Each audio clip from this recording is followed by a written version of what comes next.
Bonjour les graphes, ravi de vous retrouver pour cette nouvelle vidéo hebdomadaire consacrée donc à l'analyse des marchés et aux différentes actions qui sont des configurations plus ou moins intéressantes d'un point de vue technique ou pédagogique. Donc cette semaine évidemment il n'y a plus que inflation à la bouche des investisseurs.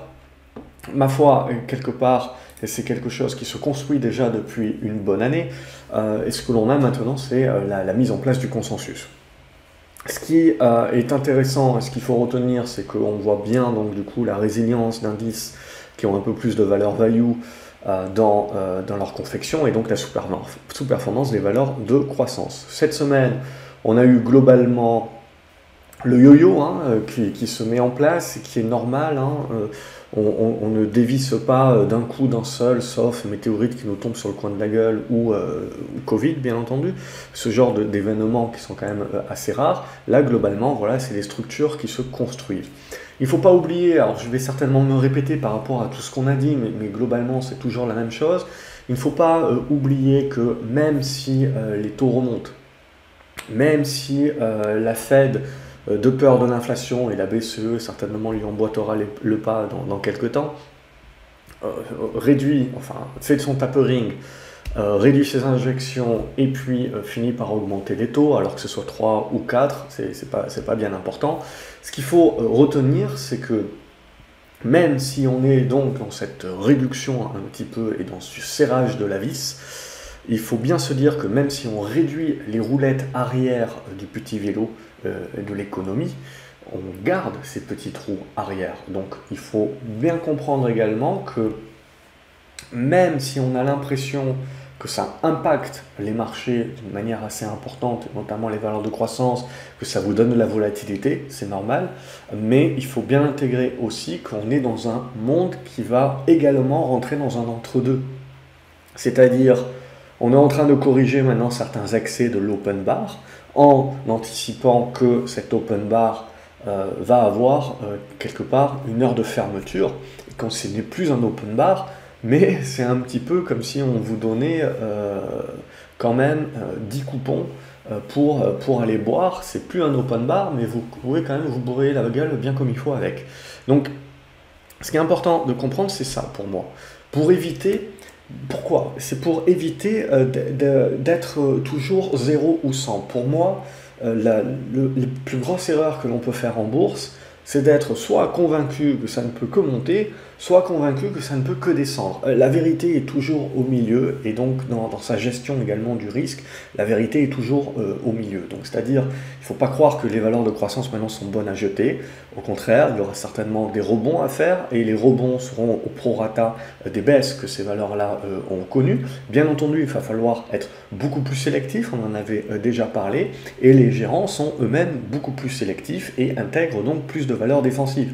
Mais c'est pas nouveau. Alors le consensus maintenant fait que évidemment tout le monde en parle, et c'est ça qui crée évidemment la puissance du mouvement. Mais ce mouvement-là, on en avait déjà parlé, il est déjà en place par à-coup depuis de nombreux mois, et ça faisait partie des hypothèses de travail.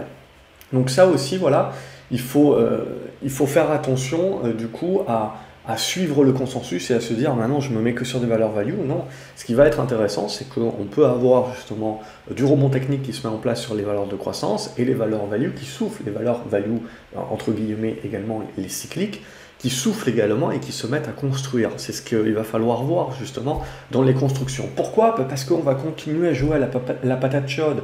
Un coup, on a peur du coup que les banques centrales commencent à réduire leur soutien, donc les taux long terme remontent.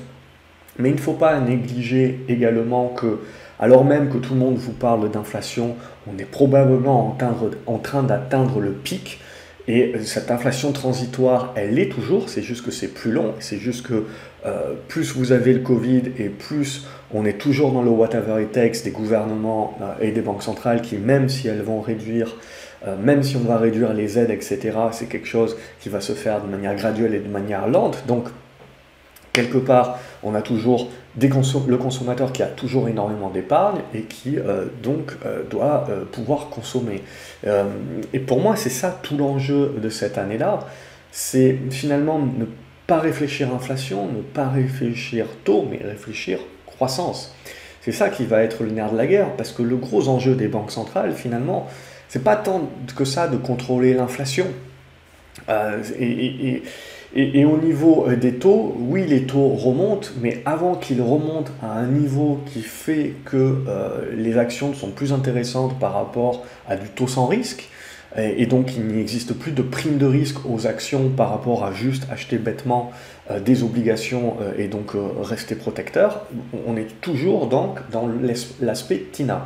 Ce qui change évidemment, c'est qu'on fait de la rotation de portefeuille, on va chercher des valeurs beaucoup plus défensives et donc on s'adapte au cycle de resserrement monétaire comme on a pu vivre ces derniers temps. Et donc quelque part, je dirais, le marché se remet à découvrir, puisque sur les 10 dernières années, on l'avait oublié, même si j'avais essayé de vous rappeler quand même, c'est que les valeurs de croissance ne montent pas tout le temps, et vous avez également des cycles, et de la même manière que après la bulle Internet, on a eu un cycle de valeurs value qui sont rentrés eux aussi dans des excès, mais il ne faut pas omettre que des valeurs value, ça se surpaye aussi. C'est-à-dire que en 2005, j'ai re-regardé 2004, 2005, 2006, hein, vous aviez des minières qui se payaient facilement 30, 40 fois les profits. Vous aviez des bancaires, des valeurs immobilières qui se payaient 30 fois leurs profits également. Donc il ne faut pas omettre que justement, c'est pas parce que sur ces 10 dernières années on a été habitué quelque part à des valeurs value ou des valeurs cycliques qui se payent 10 fois les profits et puis quelque part c'est normal. Dès qu'elle passe à 15 fois les profits, il ne faut pas nécessairement se dire c'est cher. C'est ça aussi qui est important, il faut relativiser.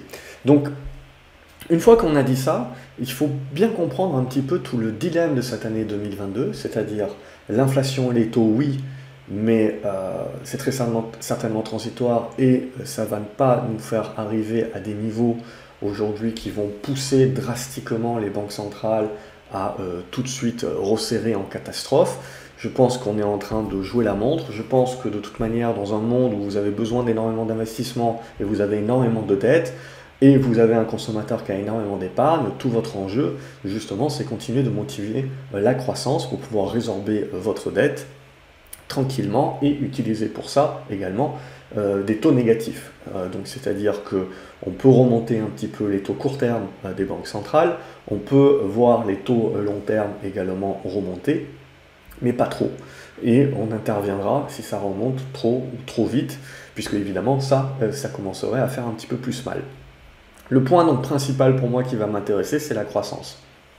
Et c'est la normalisation de la croissance également, c'est-à-dire que petit à petit, au fur et à mesure où le Covid semble éventuellement devenir endémique et qu'on va le traiter comme tel, il faut ensuite faire attention puisqu'on ne sera jamais à l'abri d'une autre pandémie, mais ça fait partie de la réalité des choses, mais le Covid là, nous a peut-être rapproché un petit peu plus de nous-mêmes et nous a fait prendre conscience en effet que tout n'est pas un long fleuve tranquille, mais l'idée principale de cela, c'est donc pour moi, c'est vraiment la croissance que je vais regarder de près. Et là où c'est très intéressant, c'est que le marché risque de rentrer dans cette dualité où finalement les bonnes stats économiques vont être vendues, puisque ça nous fait peur de l'inflation, ça nous fait peur donc que les banques centrales continuent de resserrer la vis.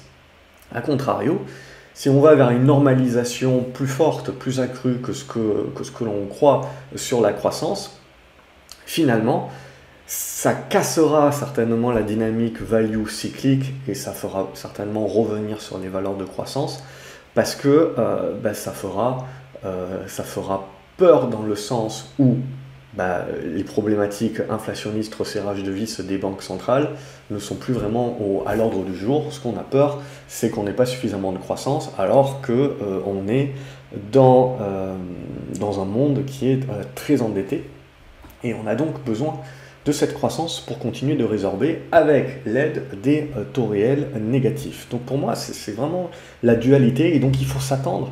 Il ne faut pas s'attendre à ce que le marché soit en ligne droite sur un secteur et plus rien sur l'autre. il va falloir s'attendre à du yo-yo, globalement, mais c'est ce qu'on se dit déjà depuis quelques semaines, hein, et je continue d'être dans cette lignée-là. Donc je regarde plus pour moi la croissance, c'est ça qui va plus m'indiquer la marche à suivre. Parce que maintenant que tout le monde parle de l'inflation, pour moi on est au pic, et la problématique évidemment c'est bien de se dire que le marché lui il est en train d'anticiper le coup d'après, donc les stats qui sortent actuellement pour nous montrer oh mon Dieu l'inflation c'est la catastrophe, etc.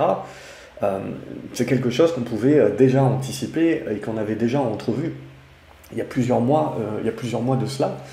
Et donc finalement maintenant le marché lui il va jouer l'après, et donc est-ce qu'il va finir par jouer la transition? Et moi je crois toujours à la transition, c'est-à-dire une inflation durable mais moins forte, de la même manière une croissance mais moins forte. Et si la croissance se casse la figure plus que ce que l'on croit, c'est là où ça va le blesser. Mais potentiellement, il faudra voir quand est-ce que le marché va décider d'anticiper ça. Mais je pars du principe qu'en gros, ça sera qu'à partir peut-être de la seconde partie de l'année où on commencera vraiment à remettre sur la table cet aspect transitoire et normalisation de l'inflation et de la croissance. Donc là, on a les résultats, on va commencer à rentrer dans les résultats. Toujours la même chose, il faut être très prudent sur les résultats parce qu'ils auront beau potentiellement être bons, ils peuvent être vendus. Par contre, sur les valeurs de croissance, on a vu pas mal de valeurs de croissance qui se sont pris des moins 20, moins 30%, même des gros dossiers, hein, ou des dossiers qu'on peut appeler bons dossiers, ce que vous voulez. Moi, ce que je vous dis toujours, c'est de faire très attention à votre gestion de risque, parce que le dossier a beau être aussi bon que ce que vous croyez, vous pouvez donc toujours vous prendre ces moins 20, moins 30%, c'est une question de flux. Et si vous n'y êtes pas préparé, si vous ne l'anticipez pas et que vous avez juste en tête que c'est un excellent dossier, ben vous risquez d'avoir quelques sueurs froides. Donc là, l'idée, voilà, c'est que ça peut permettre aussi à ces valeurs-là de pouvoir mettre en place leur rebond. On va en parler un petit peu plus longuement. Quand on regarde le CAC 40, ce qui est assez intéressant, c'est qu'on voit donc les valeurs qui finalement avaient permis au CAC 40 de très très bien tenir sur ces années 2020 et surtout de surperformer en 2021 pas mal d'indices. On voit ces valeurs-là qui ont donc pas mal reflué.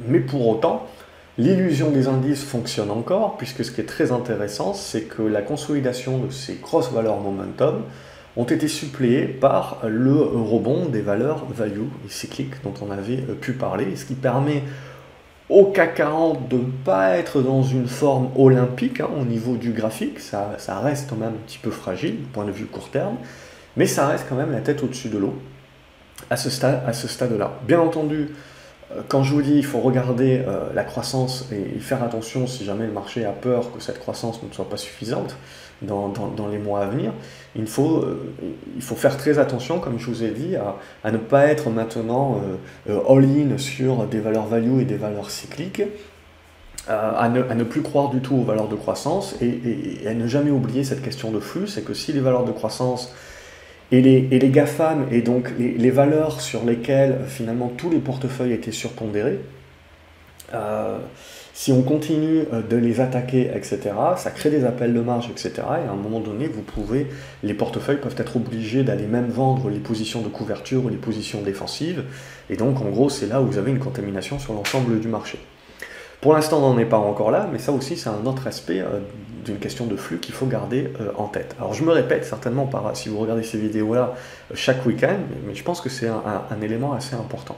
Donc, au niveau de notre CAC 40, qu'est-ce qu'on regarde à ce stade-là? C'est qu'on est en train de consolider plus ou moins à plat. On fragilise un petit peu la tendance, mais globalement, ça reste haussier. Alors, j'arrive pas à tracer très droit, mais je vous promets, j'ai pas pris l'apéro encore. Mais l'idée est là, globalement, c'est toujours cette zone pour moi des 7050 points, 7100 points, qui est la zone de soutien, et cette zone des 7250 points, qui est la zone de résistance. Donc entre les deux, on est plutôt dans une conso à plat. Donc casser les 7250 pour relancer une attaque vers les 7003, 7004 et des poussières. Donc ça voudra dire que on a nos valeurs de croissance, entre guillemets, luxe et compagnie, qui rebondissent bien et qui nous aident bien à ça. Ou au contraire, on commence à attaquer un petit peu tout le monde, et donc on commence à contaminer un petit peu l'ensemble des valeurs. Et à ce moment-là, ça voudra dire une conso un petit peu plus profonde, en cassant les 7050 points, éventuellement s'ouvrir un pullback sur cette ancienne oblique ici, qui est aux alentours des 7960 points dans ces eaux-là. Mais globalement, je veux dire, pour moi, à moyen terme, tant qu'on tiendra cette zone des 6900 points, on va rester globalement positif. C'est juste que là, on est dans une phase de respiration au niveau de l'indice, qui pour l'instant ne remet rien en cause, mais c'est une phase de respiration. On est en attente de la suite, de savoir un petit peu qu'est-ce qu'on va mettre, qu'est-ce que le marché va pouvoir décider par la suite. Donc là, on a eu ce début d'année, un bon retour sur les valeurs défensives, etc. Elles devront bien reprendre leur souffle à un moment donné ou à un autre. Et donc, ce qui sera important pour un indice comme le CAC 40, c'est que si les valeurs value cycliques reprennent leur souffle et congestionnent un petit peu leur récente hausse, il faudra que les valeurs luxe, notamment, et les autres valeurs de croissance, soient capables de faire leur rebond technique à ce moment-là pour équilibrer un petit peu le CAC 40. Bon, on en saura un petit peu plus. Il y a les résultats qui vont tomber, comme je vous ai dit, qui peuvent être catalyseurs. Et donc, du coup, moi, c'est vraiment de l'observation en ce moment pour voir la suite. Je ne vous fais pas un dessin donc, sur le Nasdaq, qui est évidemment l'indice qui souffre beaucoup plus. Cette semaine, vous voyez, donc, on était allé chercher les 15 180 points. On a fait un rebond au prorata, donc c'est quand même, vous voyez, des rebonds importants. Et là, c'est bien ce que vous devez comprendre, c'est ce phénomène d'usure des acheteurs que je vous explique. C'est-à-dire qu'un marché haussier ne se retourne pas du jour au lendemain à la baisse. C'est-à-dire qu'à chaque fois qu'il va y avoir des attaques baissières suffisamment fortes, ça va être vu comme des opportunités d'achat et vous allez avoir des rebonds assez forts. Parce qu'on est dans un marché qui comprend toujours énormément de liquidités. Donc du coup, vous avez ces rebonds-là assez forts qui se mettent en place, mais pour autant qui ne remettent pas en cause le signal baissier qu'on avait eu la première semaine de janvier notamment. Et donc, on avait parlé de cette zone des 16 000, 16 100 points comme une zone de résistance en dessous de laquelle on ne remettait pas en cause le signal. Donc, cette zone-là, c'est validé comme une zone de résistance et paf, ce qui prouve un petit peu quand même la force des vendeurs, c'est que vous le voyez, tout de suite, on a eu la nouvelle attaque. Aujourd'hui, à nouveau, on est en train de travailler une zone de support oblique qui avait été déjà fragilisée la semaine dernière. Et aujourd'hui, on a tenté à nouveau le rebond technique, mais ce rebond technique, vous voyez, avec la mèche haute, est en train de se bloquer sous l'ancien niveau de support horizontal aux alentours de cette zone des 15 600, 15 700 points, qui devient donc à son tour résistance. Donc, la dégradation se poursuit sur les valeurs de croissance à ce stade-là. Éventuellement, je veux dire, pendant tout 2021, ce qui était assez rare, à chaque fois qu'on avait corrigé, on n'était jamais revenu sur la moyenne mobile 200. Éventuellement, un des objectifs que l'on peut avoir si la correction se poursuit, donc, c'est de venir tester cette moyenne mobile 200, qui à ce moment-là, je la jouerai en train d'être achetée. Après, s'il y a une mauvaise nouvelle, etc., il ne faut jamais dire jamais. Et ne pas sous-estimer que vous pouvez avoir une capitulation à un moment donné qui va chercher avec une mèche cette zone des 14 700 points. Et donc, je serais tenté, pour moi, dans une gestion, c'est de se dire, si jamais je me dis, oui, j'attends la moyenne mobile 200 pour revenir sur des valeurs de croissance, pourquoi pas, mais je me garde des cartouches pour, si jamais il y a une news X ou Y, on n'en sait rien, qui me fait capituler le marché et qui va me chercher les 14 700, je veux pouvoir avoir des cartouches pour accumuler cette zone-là. Et encore une fois, me permettre donc de jouer les rebonds. Et donc, en fait, de construire, on le voit, à plus moyen terme, dorénavant, une congestion. Et une congestion assez large, je dirais, entre les 14 700 et les 16 000 points, et à l'intérieur duquel, pour moi, c'est de l'observation de yo-yo. Et ce n'est que la sortie de cette zone-là qui me donne une tendance pour la suite. Et donc là, pour moi, la tendance actuelle, c'est cette tendance de yo-yo et de construction de cette figure de congestion dont l'issue nous donnera en fait la suite à jouer, c'est-à-dire soit le renouveau des valeurs de croissance, soit au contraire, on attaquera vraiment des craintes supplémentaires sur la hausse des taux et sur l'inflation. Et donc là, à ce moment-là, rupture par le bas et correction un petit peu plus approfondie. Mais à ce stade-là, voilà, pour moi, je mettrai vraiment la limite basse dans cette zone-là des 14 700 points. qui est pour moi vraiment la zone, même si on doit capituler, qui est une zone où je verrai bien les acheteurs ressortir du bois. Maintenant, on ne sait pas si on va y aller d'un coup ou si on va y aller en zigzag, c'est toujours la même chose. Ça, on ne joue pas à la boule de cristal. Et évidemment, à contrario, si on repasse les 16 000 points, eh ben, on construira autre chose. Hein. Il faudra à ce moment-là qu'on relie les points qui fassent sens, mais on commencera à construire la figure, qui peut être une figure de distribution, mais qui peut être plus longue dans le temps et qui peut durer encore plusieurs mois. C'est ça qui sera important. Évidemment, ce que l'on regarde, c'est le 10 ans américain, donc ça, ce sont les obligations. Donc globalement, vous le voyez, on avait une belle oblique pendant toute l'année 2021 qui a été cassée par le bas, sur laquelle on est en train d'effectuer un pullback dorénavant. Donc ça reste dégradé, donc les taux restent tendus, donc on reste dans un sentiment de marché qui continue, voilà, de plébisciter, inflation, remontée des taux, et donc du coup tout ça c'est néfaste pour les valeurs de croissance et c'est positif pour des valeurs plus value. Et puis après, pour les cycliques également, on profite aussi parce qu'on joue globalement aussi l'effet fin Covid, réouverture et compagnie. Et pour certaines d'entre elles, ont un aspect value aussi. Alors il faut toujours faire attention.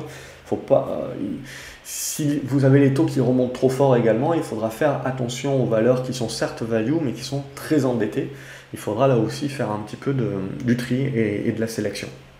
Donc toujours est-il, voilà, dorénavant, vous le voyez, on est dans ce secteur de dégradation. Mais pour autant, on a encore de nombreux supports, je veux dire. Donc c'est là où moi je relativise et je me mets un petit peu plus en retrait en me disant, ouais, très clairement, on est dégradé, etc. Mais c'est pas quelque chose où j'ai envie de croire qu'on va tomber comme un couteau, c'est-à-dire où, là en l'occurrence, les taux vont remonter en ligne droite, je veux dire sans construction intermédiaire, etc. Donc c'est plus quelque chose de construit que des fortes tendances qui vont berserk. Au niveau du pétrole, on est en train d'arriver sur la zone de résistance, une zone de résistance oblique. Et donc là, maintenant, c'est là où ça va être intéressant, c'est soit on arrive à breaker et on passe vraiment en mode expo, ce qui sera positif pour les valeurs pétrole, mais qui fera rappeler au marché très certainement qu'un pétrole cher, c'est pas très bon pour la consommation, et que donc notre consommateur va acheter du pétrole au lieu de consommer, et donc pour notre croissance économique, c'est pas très bon, alors qu'on est endetté. Bref, ça va poser un certain nombre de problématiques, autre que la hausse des matières premières. Sinon, globalement, voilà, c'est une tendance qui reste positive au-dessus, dorénavant, des 79 $. Et donc là, maintenant, ces prochaines séances, c'est ça qui va être important, c'est soit on bute sur la résistance et on commence à construire un petit peu et on souffle, soit on passe en force et on passe en mode exponentiel. Et là, comme je vous l'ai dit, il faut faire attention au fait que le marché peut le voir d'un mauvais œil sur la croissance. Ça aussi, c'est un point important. Même chose hein, sur le cuivre et sur pas mal de matières premières, tout est en train de remonter. Et donc, c'est ça qui va nous intéresser pour la suite. Au niveau de l'or, on est toujours assez neutre pour moi, mais neutre, mais en train d'améliorer la chose. Vous voyez, la congestion, là, elle est en train de bien se mettre en place. Donc, ça prend son temps. Il n'y a pas encore de signal, puisqu'il faudra évidemment casser par le haut pour relancer la dynamique haussière de fond sur l'or. Mais globalement, on a une amélioration ici au-dessus des 1800 $, globalement. On peut rester positif. Ce qui peut permettre derrière de nous donner une prochaine poussée, c'est un prochain débordement des 1830 $. Au niveau de l'argent, c'est un petit peu plus en dedans, mais ça s'améliore aussi. Vous le voyez, il faudra réussir à dépasser cette zone des 23,50 $. Et après, il y aura un gros morceau sur la zone des 24,50 $, 25 $, qu'il faudra franchir pour commencer là à parler matières précieuses, matériaux précieux, matières premières précieuses, je vais y arriver, et jouer le renouveau. Et tout cela, c'est quand même assez aidé par le rebond technique à ce stade de l'euro, qui est en train donc de revenir sur une résistance oblique. Hein. On avait parlé la semaine dernière de cette congestion, donc on break. Là, éventuellement, on effectue un petit pullback, mais tant qu'on va rester au-dessus de la zone des 1,13 dorénavant, on a ce rebond technique qui se met en place. Maintenant, il a encore beaucoup de travail à faire avant de pouvoir parler d'un retournement beaucoup plus global, et notamment dépasser cette zone des 1,16, 1,17, hein, dont on avait déjà parlé. Donc là, c'est un rebond technique à l'intérieur d'une tendance qui demeure pour l'instant baissière à ce stade-là. On va regarder maintenant les différentes actions. Hop, on va regarder d'abord 2C RSI. Alors, il n'y a pas beaucoup de volume sur 2C RSI. C'est un petit titre, mais globalement, ce qui peut être intéressant sur ce titre-là, c'est un débordement, vous le voyez, de ces 5,20 € pour avoir une bonne relance qui se met en place.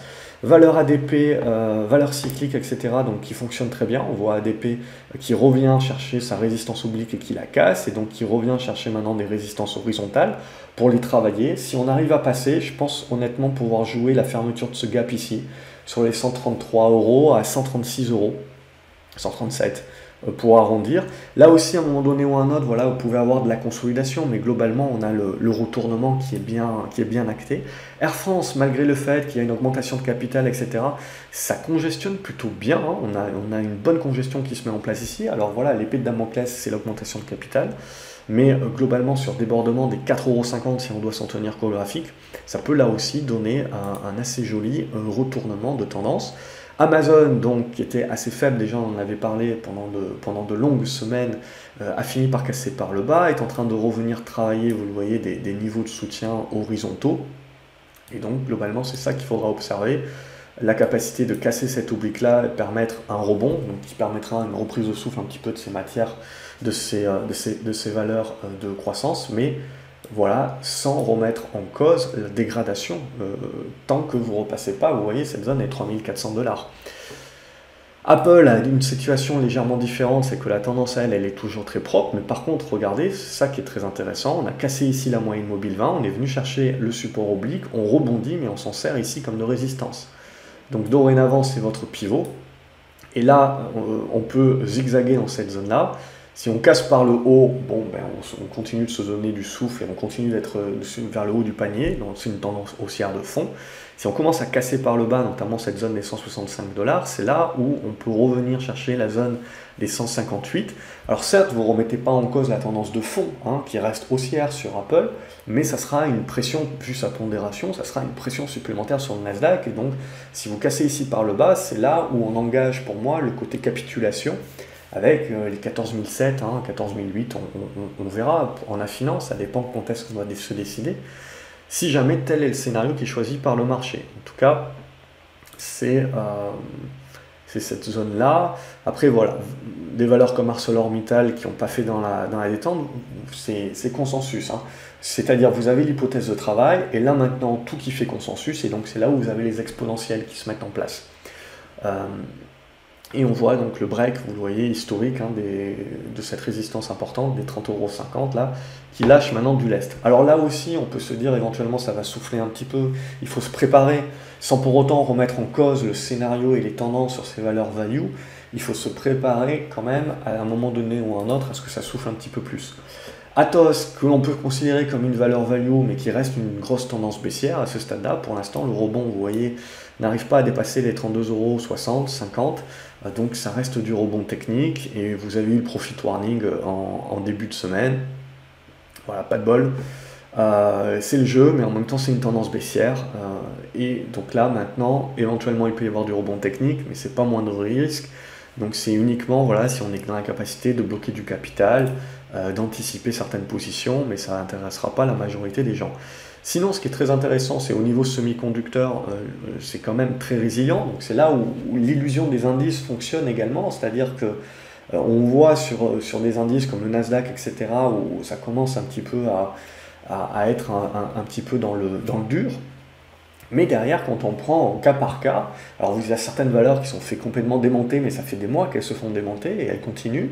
Il y a certaines valeurs qui soufflent un petit peu gentiment, et il y a d'autres valeurs qui remontent et qui ne sont pas forcément des valeurs value, hein, qui peuvent être des valeurs technologiques, comme BE Semiconductor par exemple, on le voit, qui n'a pas eu de mal à recasser cette zone des 76 €. Si jamais on avait buté sur cette zone des 76 € et on avait continué à garder une résistance sur ce niveau-là, ben le risque, hein, c'était de casser cette oblique ici et de commencer un petit peu à dégrader la situation. Il n'en a rien été, on a repassé ça comme dans du beurre.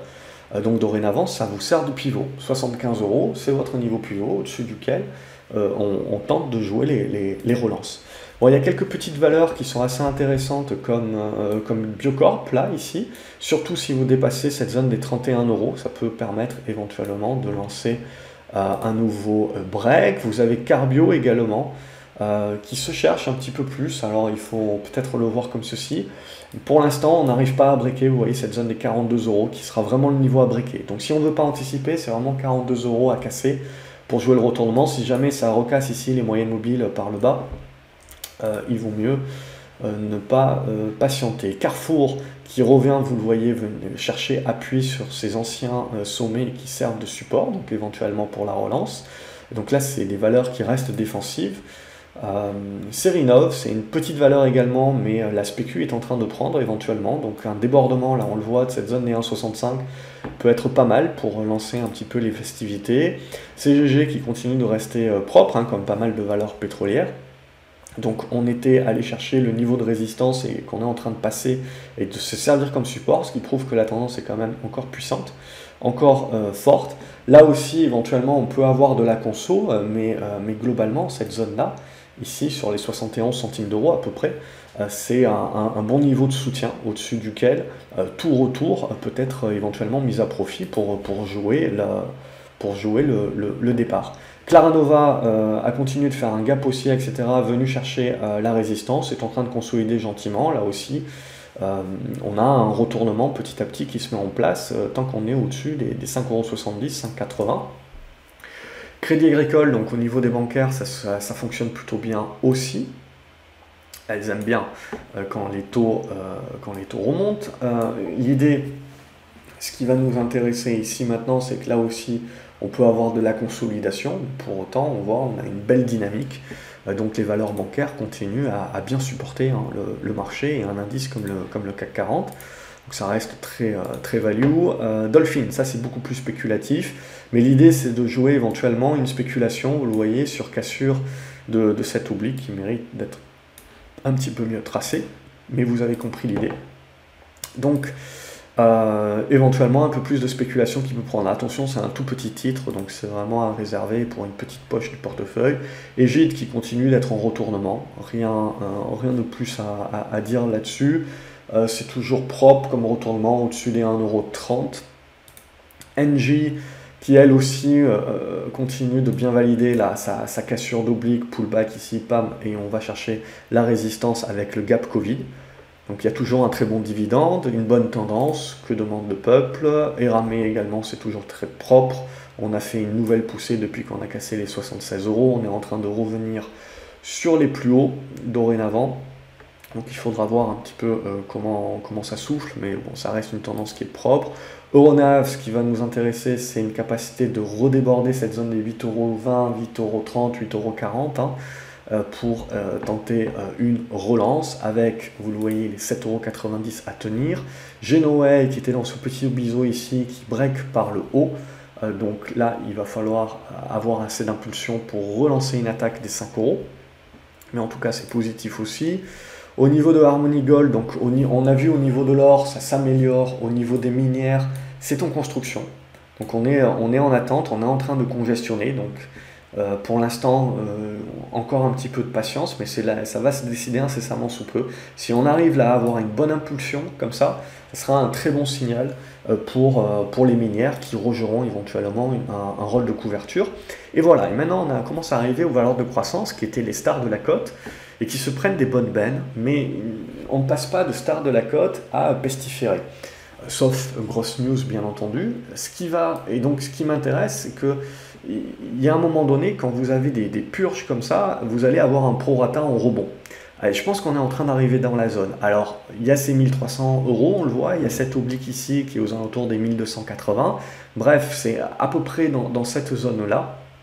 Et après, il y a du rebond technique qui peut se mettre en place, mais comme vous avez purgé quasiment 300-400 € en ligne droite, ben vous pouvez éventuellement avoir des rebonds qui sont également assez puissants. Comme c'est des fortes pondérations dans l'indice, ça donne de la volatilité à l'indice, hein, c'est ce dont on avait parlé. Et c'est là aussi c'est important de regarder, c'est grâce aux valeurs value, on a un indice comme le CAC 40 qui était quand même super pondéré dans les valeurs de luxe, et qui subit pas trop cette volatilité, malgré, on voit, de bonnes cartouches, grâce notamment à ces valeurs value qui remontent bien la pente. Donc c'est tout l'avantage d'avoir un indice finalement, j'allais dire équilibré. Le CAC 40 n'est pas super équilibré parce qu'il y a quand même une grosse part de pondération dans le luxe, mais on le voit, quand vous rajoutez l'automobile, les bancaires, vous avez quand même une bonne part, et on voit ces valeurs-là performent plutôt pas mal. Donc du coup, ce qui va m'intéresser maintenant, c'est que ces valeurs croissance, il ne faut pas non plus les balayer. À un moment donné ou à un autre, les acheteurs qui trouvaient que c'était un bon dossier, ils trouvent toujours que c'est un bon dossier, et ils vont se dire c'est une opportunité d'achat. Et donc ils vont revenir, et c'est ça qui va créer le rebond et le prorata. Donc il ne faut pas sous-estimer. Maintenant, l'idée c'est que voilà, on joue un petit peu en mode boule de cristal, à savoir où est le point bas. C'est pour ça que mon idée c'est plus de rentrer en plusieurs fois. Donc en gros, 1250, 1300 euros, ça va être une zone pour moi qui peut être intéressante, qui peut permettre de commencer à jouer des rebonds sur ces valeurs de croissance. Imeris qui est également en mode valeur value, matériaux de base, tout ce que vous voulez, matières premières et compagnie, qui peut éventuellement encore avoir du lest jusqu'aux 39 euros, et après ça fait partie des valeurs où pour moi il faudra patienter un temps de congestion. Kerling, c'est une petite valeur, mais ça se regarde éventuellement, on le voit sur débordement de ces 4,80 €, mais ça sera surtout cette zone des 5,10 € qu'il faudra déborder. Corian également, c'est en train de se remettre un petit peu mieux. Alors il y a encore du boulot, hein. Globalement il y aura encore pas mal de travail, mais il y a au moins un rebond qui est en train de se mettre en place. Et on aura l'occasion d'en reparler, je pense, parce qu'il faut lui donner du temps. La TechOR aussi, c'est en mode recovery, mais ça se regarde, je trouve que ça construit plutôt pas mal, au-dessus de ces 52 centimes d'euros. Ça fait partie des valeurs qui peuvent avoir un potentiel de recovery. LVMH ont été pas mal avec le scénario, là je vois, en mode zigzag. Globalement, on voit bien qu'on a cassé cette oblique ici, donc on valide un petit peu la faiblesse. On n'est pas loin, là aussi, on le voit, on est revenu sur cette zone des 675 €. On n'est pas loin de la moyenne mobile 200. Vous avez un autre niveau, là, aux alentours des 650, 640. Bref, on est à quelque chose près dans une zone là, qui va commencer également à intéresser pour jouer du rebond, etc. Donc voilà, il ne faut pas non plus tuer ces valeurs de croissance tout de suite. Ça va au moins intéresser pour le rebond. Et après, ce qui va vraiment nous intéresser, nous, c'est d'observer la force du rebond, parce que ça nous en dira beaucoup plus. Morel et Prom également qui rebondit bien, mais rien de bien nouveau, on en avait parlé à partir des 2,10 €, 2,20 €. Au niveau de Micropole, on est toujours en train de travailler la zone de résistance à casser pour plus si affinité. Nacon, même chose, on est sur une zone de résistance pour libérer une nouvelle attaque de cette zone des 6 € qui sera vraiment le gros morceau à passer. Vous avez Dotnod également à regarder, qui est un autre petit titre jeu vidéo, mais qui construit plutôt pas mal. Sinon, vous avez Focus Home aussi, qui fait partie des dossiers intéressants. Il faut regarder. Energy Group, alors Energy Group, ça fait des années, 2 ans même, je pense qu'on en parle. C'est pas cher, etc. Mais voilà, c'est des titres qui sont pas chers, qui peuvent devenir encore moins chers, et qui surtout peuvent être pas chers pendant X temps. Donc, mais pour autant, là, graphiquement parlant, on commence à avoir une belle congestion qui se met en place. Donc l'anticipation, c'est qu'on réussisse à casser par le haut et qu'on puisse jouer à nouveau le retour des flux. Et vous voyez, quand les flux reviennent, vous avez un titre qui pendant des mois et des mois ne fait absolument rien, comme Orange, vous fait du gros zigzag, etc. Et puis paf, les titres reviennent et ces valeurs défensives, tout d'un coup, deviennent des havres de paix. En plus, vous avez un dividende et compagnie. Bref, une belle tendance, un bon dividende, on est pas mal. Bien entendu, à un moment donné ou à un autre, il va falloir accepter qu'on souffle un petit peu et qu'on revienne vers cette zone des 9,70 € éventuellement. Mais globalement, on a une belle tendance de retournement qui se met en place. Même chose sur l'automobile, hein. On voit Plastic Omnium, alors il reste du boulot bien entendu, mais on voit des bonnes congestions qui se mettent en place. Cette semaine, on le voit, on a été dans la capacité de tenir des supports, donc ça vous donne des repères à vos plans. Et là maintenant, on est en train de tenter d'en sortir par le haut. Donc il faudra voir si le marché a suffisamment de force. Voilà, le secteur automobile, on voit le marché qui revient pas mal dessus. Prosus également, qui a zigzagué pendant de longs mois, a fait gap, est en train de tenter la sortie, fait le pullback, mais là aussi, petit à petit, on est en train de tenter de sortir. Alors, il restera encore du boulot, hein. Je partirai avec la zone des 80-81 € à casser pour vraiment valider un vrai retournement. Mais on a une bonne amélioration de la tendance. Quantum Genomics, ça se cherche un petit peu. Toujours cette oblique ici aux alentours des 4,45, 50 pour arrondir, à casser par le haut avant de parler de relance. Renault également, comme l'ensemble du secteur automobile, on a eu des bonnes poussées ici. Alors il y a eu beaucoup de personnes qui ont dit « Waouh, quand même, ça fait pas mal porte de saloon ou ça fait pas mal de volatilité. » Oui, mais vous êtes passé de 28 € à 34 € en quasi ligne droite. Donc je veux dire, derrière, souffler pour même pas retracer 50% de la hausse que vous avez faite en 2 semaines, c'est de la volatilité que vous devez accepter. Et pour autant, ça reste de la construction, et là, en l'occurrence, de la construction de retournement. Donc il manque encore à le valider, mais on est en train de construire le retournement sur une valeur comme Renault. Sanofi également, c'est en train de nettement s'améliorer. On est en train de revenir au contact de la résistance des 92 € pour arrondir. Donc si on arrive à passer, là aussi, vous allez avoir un beau signal sur ça. Il y a un bon dividende, ça fait partie de très belles valeurs de défense. Sartorius, c'est comme LVMH, Hermès, etc. Il faut jamais, sur les bons dossiers, c'est ce que je vous dis toujours, ça peut se prendre une benne aussi, mais c'est des questions de flux, c'est des questions de prorata, etc. Donc là, c'est la même chose, on est en train de revenir sur une zone de support. Alors on ne peut pas jouer vraiment aux devinettes, je trouve que ces 365 € sont pas mal, mais on ne peut pas également négliger qu'éventuellement on revienne sur les 340. Bref, éventuellement rentrer en plusieurs fois, mais c'est une zone pour moi où le marché peut décider d'essayer de valider des rebonds techniques. Et après, on verra la force, bien entendu, mais au moins ça, en mode trading, ça peut être intéressant. SMCP, qui est en train de se remettre dans des dispositions assez intéressantes, et puis il faudra réussir à breaker, avec un aspect spéculatif. Solution 30 aussi, ça se défend. Pour l'instant, on est toujours en attente un petit peu d'un vrai signal. Pour moi, un redébordement des 7 € et puis surtout des 7,50 € plus tard. Mais au moins, on a des repères avec des supports aux alentours des 6,50 €, 6,70 € à tenir. Technicolor également, c'est en train de bien se remettre. On a une bonne congestion qui se met en place ici, donc il va falloir réussir à casser par le haut, mais c'est également en train de se valider en retournement. Technip Energy, c'est en train de revenir travailler une zone de résistance, alors certainement que ça soufflera un petit peu après ça, mais je trouve qu'on va commencer à avoir une large figure qui va commencer à se tracer, et à long terme, je trouve que ça reste tout à fait positif. Terra Nexus, hein, on en avait parlé la semaine dernière. On en avait parlé donc la semaine dernière de Terra Nexus qui s'améliorait, et puis évidemment sur le point de trésorerie, ils n'ont rien trouvé de mieux à faire que d'une part parler de la trésorerie, mais parler également d'un financement supplémentaire. Alors c'est toujours la même chose. Si on est optimiste, on se dira que le financement n'est pas énorme comparé,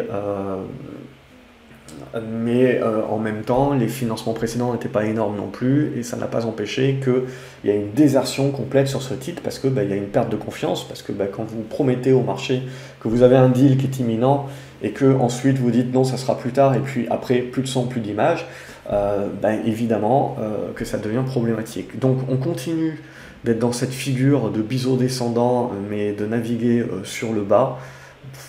Vous avez eu des volumes assez importants aujourd'hui, un énorme gap une nouvelle fois. C'est toujours la même chose hein, sur ce genre de dossier-là. Tant que vous n'avez pas un deal qui est signé, c'est les risques. La problématique également, j'en avais déjà parlé il y a 2 ou 3 mois, c'est de conserver ce type de valeur-là en se disant si je vends, le deal va sortir et je vais regretter. Dites-vous bien que sur ce genre de valeur-là, en fait, finalement, vous avez moins à perdre à sortir et quitte à louper le deal plutôt qu'à rester. Parce que finalement, si vous vous dites ça, et au bout d'un moment, bien entendu, plus vous attendez et plus à un moment donné vous allez sortir et le deal sera entre guillemets imminent.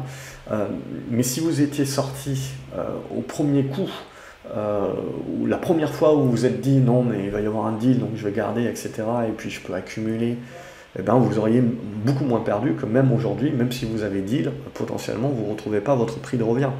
Donc c'est ça aussi qu'il faut prendre en considération, et pour moi, même sur ces valeurs-là, sur lesquelles vous pouvez avoir des fondamentaux et des décisions un petit peu binaires, c'est très dangereux.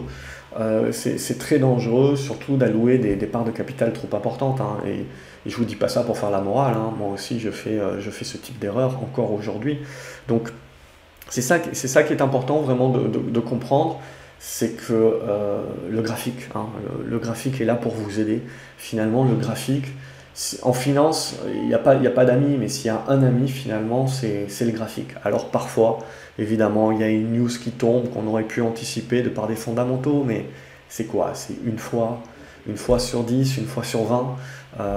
Si vous suivez le graphique, en fait, finalement, ben, peut-être que vous louperez certaines décisions, certains deals qui auraient pu être prévus par une étude minutieuse du dossier, mais vous louperez aussi tout un tas de casquettes que vous allez prendre juste parce que vous conservez, parce que c'est un bon dossier et que vous attendez une news, et petit à petit le marché, lui, il dégrade parce qu'il n'y a plus personne. Tout simplement, il n'y a plus personne qui y croit dans le carnet. Alors à un moment donné ou à un autre, ils vont l'annoncer, bien entendu, mais finalement, en fait, c'est plus intéressant sur ces titres-là, à la limite, de louper la news et de rentrer une fois que la news est sortie, parce qu'il y a un flux supplémentaire qui rentre et qui vous permet, même si vous achetez pas au plus bas, etc., de profiter d'une tendance, que d'acheter en attente de cette news-là, et petit à petit, bah, tous vos supports sont pétés, les uns après les autres, et puis vous n'avez plus de repères.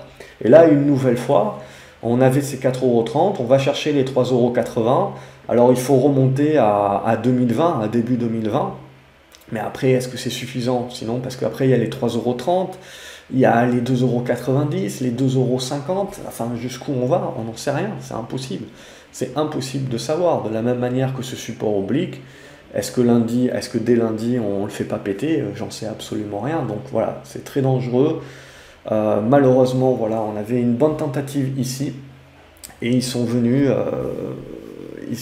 ça a cassé un petit peu le début d'année où en fait on a un retour de flux sur certaines valeurs en début d'année, et là vous cassez directement tout. Donc à voir, évidemment, un jour ou l'autre il y aura un deal là-dessus, mais graphiquement parlant, à ce stade-là, il n'y a vraiment pas grand-chose. Total, sinon c'est très propre, c'est haussier, point barre. Alors je pense aussi que on va commencer à arriver, alors je pensais déjà que ça allait être le cas hein, sur cette zone des 48 €. 48 €, 48,50 €, ça m'avait l'air d'être une zone intéressante. Alors on va peut-être aller venir taper les 50 € pour le côté chiffre rond, etc. Mais après, là aussi, il faudra s'attendre, hein, puisqu'on voit que c'est en poussée exponentielle, et Total, c'est quand même pas une biotech. Il faudra s'attendre un petit peu à du reflux, mais sans pour autant remettre en cause la tendance, hein, qui est haussière et très très belle. Et il y a toujours du potentiel, on peut toujours croire à du potentiel sur Total. Hein. C'est pas parce que je vous dis qu'il faut s'attendre à du reflux, il faut s'attendre à de la reprise de souffle, parce que c'est normal. Même chose sur Unibail par exemple, il faut s'attendre à un moment donné où là on a un bon rebond, on peut avoir de la congestion qui se met en place, et ce qu'on attend vraiment pour donner le signal et la validation des retournements, pas que sur Unibail, mais sur un paquet de valeurs cycliques value, bah, c'est une fois qu'on a fait cette congestion ici, là, paf, qu'on arrive à péter par le haut. Donc ça va devenir vraiment à observer de près. Valeo, c'est comme toutes les autres valeurs automobiles, on a ces congestions qui se mettent en place. Alors c'est pas mal volatile, hein, ça fait pas mal les zigzags, mais là aussi ça va être la figure à observer de retournement. Valorec aussi, un petit peu de zigzag, mais on est en train de construire également la suite. Hein. Verimatrix, c'est encore une tendance baissière, et ce qui sera important, c'est de tenir cette zone des 1,19 et de réussir à relancer derrière pour casser cette zone des 1,35. Et là, commencer petit à petit à entrevoir un retournement. Mais voilà, step by step. Et puis Worldline, pas grand chose à dire. On était venu chercher la résistance ici aux 54 €. On est en train de recasser par le bas et de revenir potentiellement chercher les 46 €. Bref, là aussi, c'est une construction. C'est pas mal de zigzags et une construction qui se met en place. Donc là aussi, c'est une question de savoir est-ce que vous pouvez vous permettre de bloquer du capital ou pas, sinon ça sert à rien et on atteint un signal plus probant. Voilà ce que l'on pouvait dire cette semaine, beaucoup de choses que l'on pouvait déjà dire les semaines précédentes, mais ça fait partie de la répétition, ça fait partie de l'ancrage, et c'est ce que je trouve qui était important. Je vous souhaite un excellent week-end les graphes, on se retrouve lundi pour voir la suite et de nouvelles aventures boursières. Excellent week-end une nouvelle fois, salut les graphes.